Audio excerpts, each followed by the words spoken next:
কলকাতায় মশা মাছি মারে হোটেলওয়ালারা, আবাসিক হোটেল, খাবার হোটেল, ভিক্ষা করার মতো অবস্থা। এই 5ই আগস্টের পর সাধারণ লোক কেউ আর যাচ্ছে না। এবং যদি এই চিকিৎসকরা বলে থাকে যে ওদের পতাকা স্যালুট দিতে হবে, তাহলে ওদের কপাল খারাপ। ওরা ওই চিকিৎসকরাও না খাইয়ে মারা যাওয়া লাগবে। আর কোনো সকল চিকিৎসা হয় এই বাংলাদেশের লোকেরা যায় চিকিৎসা করে, টাকা পয়সা দেয় বাংলাদেশের লোকে।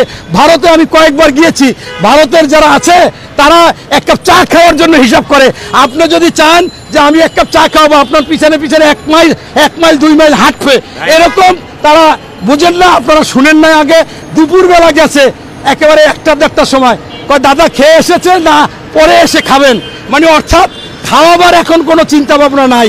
অতএব ভারতের লোকের যদি রোগও হয় তারা ওই ডাক্তারের কাছে যায় না, কোনো একটা ফার্মেসিতে যাইয়ে নিজের ট্যাবলেট খায়।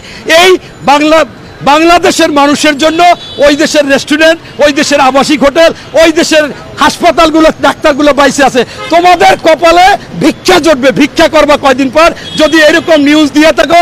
বাংলাদেশের রুগীরা যদি ভারতের পতাকা স্যালুট না করে, প্রণাম না করলে চিকিৎসা করবে না।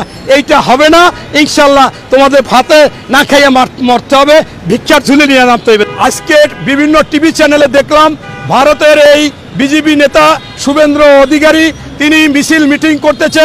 বাংলাদেশের কোনো লোক যারা চিকিৎসা করতে গেছে তাদের চিকিৎসা দেওয়া হবে না, তাদের খাবার দেওয়া হবে না, তাদের থাকতে দেওয়া হবে না। ইতিমধ্যে রুগীদের কোনো খাবার টাবার তারা দিচ্ছে না। এরা হচ্ছে আপনার নরপশু, এরা হচ্ছে পিশাচ, এরা মনে করেন মানুষ না অমানুষ, তাই এই ধরনের কথা বলছে। এটা হচ্ছে আওয়ামী লীগ এবং এই বিজেপি ভারত এবং তাদের প্রতাপ্তারা এই বাংলাদেশে অস্থির করতে চায়।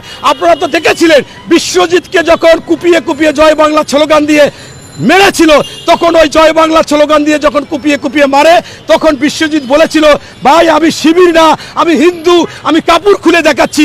তারপরও শেষ রক্ষা হয় নাই। সেদিন তোমরা কি করেছো? এরপরে এই ছাত্র বৈষম্য বিরোধী আন্দোলনে 3 জন হিন্দু মারা গেছে, তখন তোমরা কি করেছো?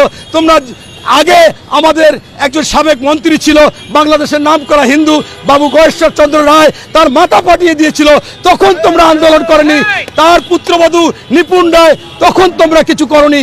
আজকে বাংলাদেশে মানুষ এখান থেকে যেতে পারবে না, তাদের খাবার দিচ্ছ না, এইটা করতেছ না। আমি স্পষ্টভাবে বলতে চাই বাংলাদেশের সরকারের আরো কঠিন ভূমিকা নিতে হবে। ভারতকে আমরা প্রস্তাব করব না, ভারতে আমরা যাব না, আমরা ভারতে চিকিৎসা নেব না। বিশ্বের সবচেয়ে এখন ভালো চিকিৎসা আমাদের বাংলাদেশে আছে, ডাক্তার আছে, এদেরকে নার্সিং করেন। প্রত্যেক ডাক্তারকে বলেন তোমরা 200 টাকার বেশি ফি নিতে পারবে না। রুগীদেরকে ভালোভাবে দেখতে হবে, চিকিৎসা সেবা ভালোভাবে দিতে হবে। এবং ভারতে যদি ভালো চিকিৎসা হয়, আমাদের বাংলাদেশে এত ভালো আন্তর্জাতিক মানের প্রতিষ্ঠান, কেন আমাদের বাংলাদেশে ভালো হবে না? ভারতকে বুঝিয়ে দিতে হবে ভারত থেকে আমরা কিছুই আনবো না, আমরা বর্ডার বন্ধ করে দেব। বাংলাদেশ থেকে তোমরা চুরি করে নেবা, বাংলাদেশ থেকে লুটপাট করে নিবা, বাংলাদেশকে বাজার করবা। তোমার ওই হিন্দুরা বাংলাদেশে এসে চাকরি করবে, আর বাংলাদেশে কোনো হিন্দু এই বাংলাদেশে চাকরি করতে আমরা ওই দেশ থেকে দেব না। ভারতের কোনো লোক বাংলাদেশে চাকরি করতে পারবে না, ভারত থেকে কোনো আমদানি করবো না, আমরাও কিছু দেব না। ইনশাল্লাহ এই পদ্ধতি যদি হয় অবশ্যই বাংলাদেশ আরো স্বয়ংসম্পূর্ণ হবে, ডাক্তাররা আরো চিকিৎসা সেবা ভালো হবে, সব কিছু ভালো হবে। এইটাই করা উচিত। তাই সর্বশেষ বলবো এই বিজেপি, মোদি এবং এই মমতা এরা আওয়ামী লীগের প্রতাপ্তা শেখ হাসিনাকে এই বাংলাদেশে ঢুকাবার জন্য, অস্থির অবস্থা করার জন্য পরিকল্পিতভাবে করতেছে। এর জন্য কোনো ছাড় দেওয়া হবে না। আমরা প্রস্তুত, প্রতিরোধ করব, প্রতিবাদ করব, ভারতকে দাঁত ভাঙা জবাব দেবো ইনশাল্লাহ। ভারতের হাই কমিশনার আছে, তাকে তলব করেছে যে তোমার দেশে তুমি নিরাপত্তা দিতে পারো না, আমাদের রাষ্ট্রদূত ওখানে কেন হেনস্থা হবে, পতাকা কেন পুড়বে, তুমি আগে সেই জবাব দেওয়া। এই জন্য তাকে তলব করেছে। তলব করার পরে তিনি বলেছেন যে আমরা ব্যবস্থা নিচ্ছি। ইতিমধ্যে আপনারা জানেন যে ওই দেশের ওইখানে থাকা 3 জন পুলিশকে সাসপেন্ড করেছে এবং 3 জনকে গ্রেপ্তার করেছে। এবং আমি মনে করি আন্তর্জাতিক আদালতে এদের বিচার হবে।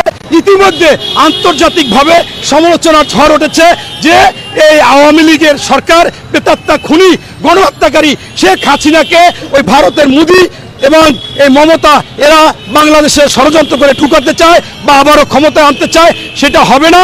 এবং বহির্বিশ্ব এজন্য ভারতের প্রতি ক্ষুব্ধ এবং ভারতের জবাব চাচ্ছে। আবার ভারতেরও অনেক নেতারা তারাও বলতেছে কিভাবে এখানে শেখ হাসিনা থাকে, কেন তাকে নিয়ে এই ষড়যন্ত্র করা হবে, সে খুনি। আমি কয়েকটা লোকের সাক্ষাৎকার দেখেছি যারা রাজনীতিবিদ, তারা এমনকি জনসভায় বলেছে। আপনারা জানেন যে ঝাড়খণ্ডের যে মুখ্যমন্ত্রী হেমন্ত, উনিও কিন্তু বলেছে যে কিভাবে শেখ হাসিনা এই দেশে থাকে।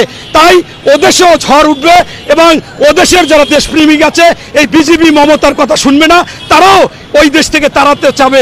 এবং তারা স্পষ্টভাবে ওখানে বক্তব্য দিয়েছে শেখ হাসিনাকে সারা বিশ্বে কেউ নিতে চাইল না, ভারত তুমি কেন নিতে চাও? তাহলে কি তোমার গৃহপালিত পশু ছিল? তাহলে কি তুমি তাকে যেমন খুশি তেমন করতা? তোমার নতজানু পররাষ্ট্রনীতি নিয়ে বাংলাদেশ চালাইছে, বাংলাদেশ দিয়ে তুমি এই সমস্ত আকাম কুকাম করতা? এই প্রশ্ন কিন্তু ওই সমস্ত রাজনৈতিক দলগুলো উঠেছে।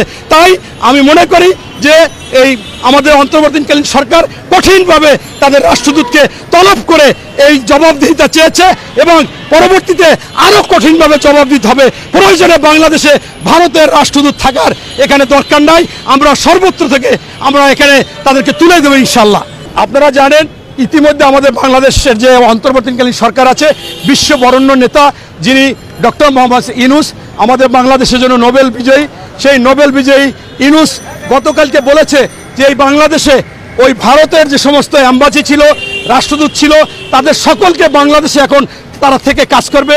অস্ট্রিয়া, অস্ট্রেলিয়া এরকম 11টা দেশ তাদেরকে বাংলাদেশে আহ্বান করেছে, তারা বাংলাদেশেরই রাষ্ট্রদূতে বাংলাদেশে সরাসরি বাংলাদেশের লোকদেরকে ভিসা দিবে।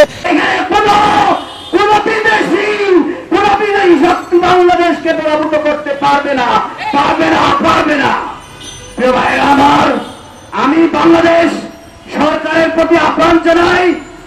আপনি দেখেছেন ভারতে আমাদের যারা ডাক্তার মেডিকেলের সাহায্য সহযোগিতা নেওয়ার জন্য ভারতে যেতে চায় তাদেরকে ভিসা দেওয়া হচ্ছে না। আমরা চাই না ভারত যেতে, আমাদের জন্য বাংলাদেশে সেই সুষ্ঠু চিকিৎসার ব্যবস্থা করা হোক। দ্বিতীয়ত, বাংলাদেশ সরকারের কাছে বলে দিতে চাই, আপনারা যে ভাষায় ভারতের এই উষ্মা, ভারতের এই যে নগ্ন বাংলাদেশের বিরুদ্ধে তাদের যে অনাচার, বাংলাদেশের বিরুদ্ধে তাদের যে হুঙ্কার তারা যা দেখিয়েছে, আপনারা যথাযথভাবে সেটার প্রতিবাদ করতে পারেননি। আপনারা ছাত্র জনতার রক্তের উপর দাঁড়িয়ে হোলি খেলছেন, আপনারা ছাত্র জনতার রক্তের সাথে বেইমানি করবেন যদি ভারতকে তার সঠিক জবাব না দিয়ে থাকেন। প্রিয় ভাইরা আমার, বাংলাদেশের লক্ষ লক্ষ ভারতীয় কাজ করে আমি অন্তর্বর্তীকালীন সরকারের কাছে পরিষ্কার আমার বাংলাদেশ পার্টির পক্ষ থেকে বলে দিতে চাই, আগামীকাল থেকে ভারতীয় সকল কর্মচারী কর্মকর্তাকে বাংলাদেশ থেকে তাড়িয়ে দেন। একটা ভারতীয় আমরা চাই না। আমাদের দেশে হাজার হাজার গ্রাজুয়েট পড়ে আছে, হাজার হাজার শিক্ষিত যুবক বেকার। ভারতের লোককে ভাড়া করে এনে বাংলাদেশ চালানোর দরকার নাই। প্রিয় ভাইরা আমার, আমি বলতে চাই, ভারত যদি ক্ষমতা চায় সত্যিকার অর্থে, বাংলাদেশ কখনো ভারতের বন্ধু ছিল না, আমরা কখনো ভারতকে বন্ধু মনে করি না। এজ এ রাষ্ট্র আমরা ভারতকে শত্রু মনে করি।